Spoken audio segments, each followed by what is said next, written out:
ও সেই বন্ধুকে ডেকে ওকে বলল, তোর সাথে না আজকে আমি একটা ম্যাজিক করব। ও চিৎকার করছে, দিয়ে এত অমানসিক অত্যাচার, কি আশ্চর্য কথা।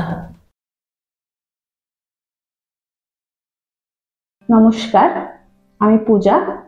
আমি পেশায় একজন আইনজীবী। বা আমরা নিজেদের জীবনের ক্ষেত্রেও আমরা জানি যে দুনিয়ার আজকের কি অবস্থা চলছে। প্রত্যেকে নিজেদের কর্মজীবনে নিজেদের কাছে কেমন কেমন পরিস্থিতির মধ্যে আসছে। তো আজকে আমাদের মধ্যে আমি পেয়ে গেছি আমাদের আধ্যাত্মিক একজন দিদিকে, ব্রহ্মাকুমারী আলপনা দিদিকে। নমস্কার দিদি। ওম শান্তি। ওম শান্তি। তো দিদি, আমরা দেখুন প্রত্যেকেই যে নিজেদের কর্মজীবনের ক্ষেত্রে, যেহেতু আমি একজন পেশা আইনজীবী, সেই জন্য আমি এই লাইনের ক্ষেত্রে বলছি, আমরা প্রত্যেকে আইনের কাছে যাই সমাধান পেতে, না যে আমি নিজেকে ওখান থেকে বিচার পাবো কি করে, বিচার পেতে চাই। প্রত্যেকে যে বিচার দিচ্ছে উনিও বিচার পেতে চায়, যে বিচারের কাছে উনিও বিচার পেতে চায়। কিন্তু দিন প্রতিদিন বিচার পেতে পেতে কি হয়, সংখ্যা বাড়তে চলছে, কমছে না। কিন্তু আমরা এই কারণ খুঁজে পাচ্ছি না, দিনে দিনে সংখ্যা, ক্রিমিনালের সংখ্যা বাড়ছে, কমছে না। তো এর থেকে আমরা কিভাবে রাস্তা পেতে পারি যে আমরা ক্রিমিনালের দিকে মানুষকে বোঝাতে পারবো যে তোমরা এসব জিনিস কম করা উচিত? বাস্তবে বর্তমান দুনিয়া আমরা সবাই জানি যে সত্যি মানুষের মধ্যে এই ক্রিমিনাল দৃষ্টি, ক্রিমিনাল বৃত্তি, ক্রিমিনাল কথাবার্তা, ক্রিমিনাল অ্যাক্টিভিটি মানুষের মধ্যে বেড়েই চলেছে। আগে যেগুলো কম পরিমাণে চলতো, আজকাল তো দেখা যায় ঘর গৃহস্থে, কর্মক্ষেত্রে, প্রতিটি জায়গায় আজ মানুষ প্রতিনিয়ত এত কারাপ্টেড হয়ে যাচ্ছে যে তার থেকে নিষ্কৃতি পাওয়ার উপায় কি মানুষ খুঁজে পাচ্ছেন না। এর মূল কারণ কি? আসলে মানুষের এইখানে আধ্যাত্মিকতার অভাব। মানুষ স্থূল শিক্ষা ওগুলো তো পেয়েছেন, কিন্তু অনেক শিক্ষিত মানুষও আজকাল কিন্তু এমন কর্ম করছেন, এমন কিছু কুকীর্তি করে বসছেন যে সবাই অবাক হয়ে ভাবেন, এত শিক্ষিত মানুষ তিনি এরকম করলেন। কখনো দেখা যায় পরিবারের ক্ষেত্রে বাবার সাথে সন্তানের, মায়ের সাথে সন্তানের, সন্তানের সাথে মা বাবার কি অদ্ভুত সব কাজ চলে, কি সব করে বসে, শুনলে সত্যি অবাক লাগে, আমরা চমকে যাই। কিন্তু এটাও আমরা জানি, যতক্ষণ মানুষের কাছে প্রকৃত শিক্ষা অর্থাৎ আধ্যাত্মিক শিক্ষা না হবে, ততক্ষণ কিন্তু এর কোনো সমাধান নেই। এমন নয় যে আদালতে গিয়ে সেখানে আমরা বিচারকের কাছে বিচার চাইলাম, তিনি কেমনই বিচার, সেটা সুবিচার হোক আর নাই হোক, তবু কিন্তু ওটা কিন্তু সমাধান হলো না, ও তো আপাতত কিছু করা হলো। কিন্তু মানুষের মনটাই যদি পরিবর্তন না হয়, তো তাহলে আজকে একটা সমাধান করা হলো, কালকে তো ও আবার কোনো দুষ্কৃত কর্ম করবে, তখন কি হবে? তো আমরা যদি তার জড়কেই চেঞ্জ না করতে পারি, রূপ থেকে তাকে চেঞ্জ করতে না পারি, তো উপর প্রলেপ দিয়ে কোনো লাভ নেই। বর্তমান দুনিয়া সেটাই করা হচ্ছে।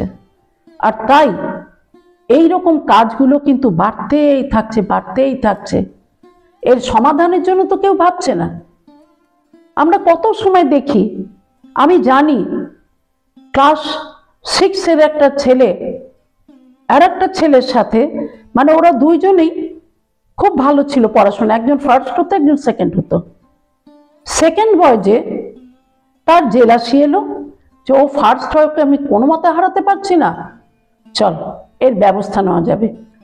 চিন্তা করার কথা, ওইটুকু বাচ্চা ছেলে ওর মাকে মামা বাড়ি পাঠিয়ে দিল, ওর বাবা তো অফিসে চলে গেছেন। ও সেই বন্ধুকে ডেকে ওকে বলল, তোর সাথে না আজকে আমি একটা ম্যাজিক করব বলে ওকে চেয়ারে বসিয়ে ওর দুই চোখ কালো কাপড় দিয়ে বেঁধে ওকে প্রথমে যে কাঁটা কম্পাস হয় আমাদের জ্যামিতি করতে গেলে যেটা দরকার হয়, ওই কাঁটা কম্পাস হাত দুটো পিছনে বেঁধে দিয়েছিল। কাঁটা কম্পাস দিয়ে ওকে একদম বিঁধতে থাকে। ও চিৎকার করছে, তখন ওর মুখটাও বেঁধে দিল, দিয়ে এত অমানসিক অত্যাচার করতে করতে করতে তারপরে খুর দিয়ে ওর গলা কেটে দিল।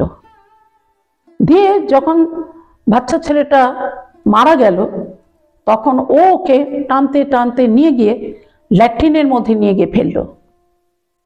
ড্রেন দিয়ে ব্লাড বেরোচ্ছিল। পাশের বাড়িতেই ওর জেঠু থাকতেন। ওর জেঠু ভাবলেন ব্যাপারটা কি ড্রেন দিয়ে রক্ত আসছে কিনা। তিনি ভাবলেন যে ওই বাচ্চাটার কথা, ভাবলেন যে ওনার ভাইপোর কথা, ওর কিছু হয়নি তো। তিনি এসে নক করছেন, কিছুতেই দরজা খোলে না। তখন উনি পুলিশে খবর দিলেন। পুলিশে খবর দিতে পুলিশ সব দলবল এলো। এসে যখন ওকে টেনে বার করলো, তখন দেখলো যে ওই ছেলেটাকে মার্ডার করেছে। এমনকি বাইরে গর্ত খুঁড়ে রেখে দিয়েছিল বড় করে, যে ওকে সবার আড়ালেও নিয়ে গিয়ে ওই গর্তের মধ্যে ফেলে দেবে।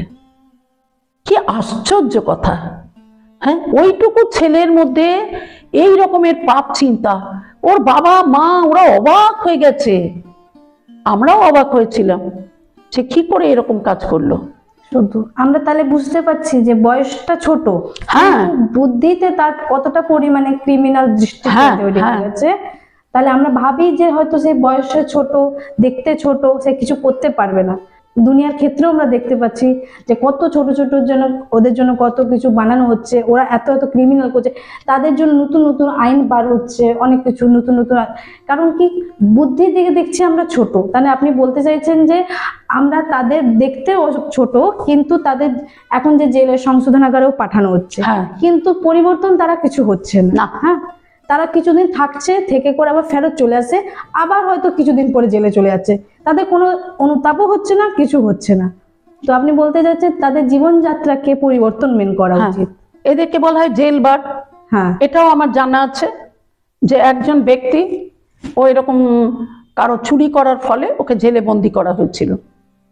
ও কিছুদিন পরে ওকে জেল থেকে যেদিন ছুটি দেওয়া হলো, ও বেরিয়ে গিয়েই এক ব্যক্তির পকেট কাটলো, আবার ওকে জেলে নিয়ে যাওয়া হলো। এদেরকে বলে জেল পক্ষী বা জেল বার্ড। এরকম করতেই থাকে। তাদের মনে কোনো অনুশোচনা আসে না যে আমি যে এই কাজ করলাম এটা পাপ, বা এটা অন্যের কত ক্ষতি করে দিল, আমার নিজের কোনো ক্ষতি হলো, কিছুই বুঝতে পারে না। তো যদি এই যে আদালতে গিয়ে বিচারকরা যদি তাদের জন্য এই ব্যবস্থাও রাখতেন, আইনের সাথে সাথে যদি এই ব্যবস্থাও রাখতেন যে ওদের মানসিক দিক থেকে কি করে পরিবর্তন করা যাবে, পরিবর্তন করে আনা যায়, তাহলে প্রকৃত কাজ হতো। নইলে উপরে এই আদালতে গিয়ে বিচার করা হলো, এবার অনেক সময় তো অনেকে অন্যায়ভাবেও বিচার পেয়ে যায়। হ্যাঁ, এটাও আমি কোশ্চেন আমার যাচ্ছিলাম যে অনেকে কি হয়, উনি হয়তো ওই ক্রাইমটা করেনি, ওনাকে ফাঁসানো হচ্ছে, কিন্তু তার দোষারোপে ওনাকে শাস্তি ভুগতে হচ্ছে। হ্যাঁ না, উনি হয়তো কিছুভাবে ফেঁসে গেছেন। আমাদের আইনের ক্ষেত্রে বা আদালতে আমরা কি দেখতে পাই, যতটা সংখ্যক আমরা ক্রাইম করেনি, কিন্তু 50%ই তারা মানে ফেঁসে যাওয়া কেসে বারবার জন্য বেল নিতে আসতে হচ্ছে, বারবার কোর্টের কাছে আসতে হচ্ছে, বারবার আদালতে এটার জন্য ওটার জন্য। আর যার ঘরে আদালতে ঘটনা কোনো ঢুকছে, পরের পর ডেট আসতেই থাকছে, হ্যাঁ না, সংখ্যা দিনে দিন বাড়তেই থাকছে। এরকমই একটা ঘটনা জানি, একদম রিয়েল এটা।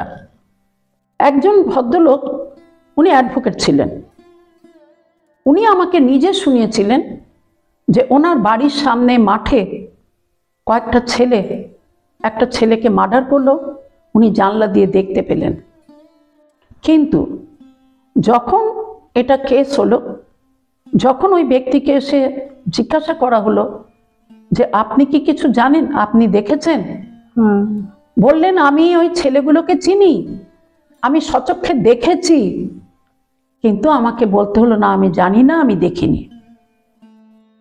আমি বললাম আপনি এরকম বললেন, বলে উপায় নেই, ওরা আবার কাউকে দিয়ে আমাকে মার্ডার করাবে, তাদেরও প্রাণের ভয়, কোথায় যাব আমরা? সত্যি আমরা প্রত্যেকের কাছে ভয়ে আছি, আমরা চাই বিচার পেতে চাই, কিন্তু প্রত্যেকের জন্য ভয়ে আছি প্রত্যেকে। না, কারো বিরুদ্ধে যদি বলতে যাওয়া হলো, ব্যাস ও এসে মার্ডার করে দেবে। তো এটাই বলতে চাইছেন যে আমরা জেলেও থাকি বা যেখানে থাকি একটা সুন্দর দিনচর্যার মধ্যে, এক নিজেকে আধ্যাত্মিক দিনচর্যার মধ্যে যাতে আমরা আসতে পারি। কত সময় এরকমও হয়, এরকমও আমি শুনেছি, কেউ হয়তো কাউকে লোন দিয়েছিলেন, বন্ধুস্থানীয় কাউকে লোন দিয়েছিলেন, তিনি বিপদে পড়ে ওনার কাছ থেকে লোন নিয়েছিলেন। এবার স্বাভাবিক উনি তো সেই টাকা ফেরত চাইবেন, একবার, দুবার, তিনবার, চারবার। যখন কিছুতেই ওনার টাকা দিচ্ছেন না, উনি বারবার বলছেন, তখন সেই ব্যক্তি যিনি লোন নিয়েছিলেন তিনি কি করলেন, যার কাছ থেকে লোন নিয়েছিলেন তাকে তিনি অনেক ভালোবেসে, কারণ তার বন্ধু, তিনি তার বাড়িতে ডেকে নিলেন যে এসো তোমাকে টাকা দেব। উনি ওনার ছলনা বুঝতে পারেননি, উনি সেখানে গেলেন। তারপরে ইচ্ছা করে তার সাথে লড়াই ঝগড়া করা হলো, করে ওনাকে মার্ডার করে দেওয়া হলো।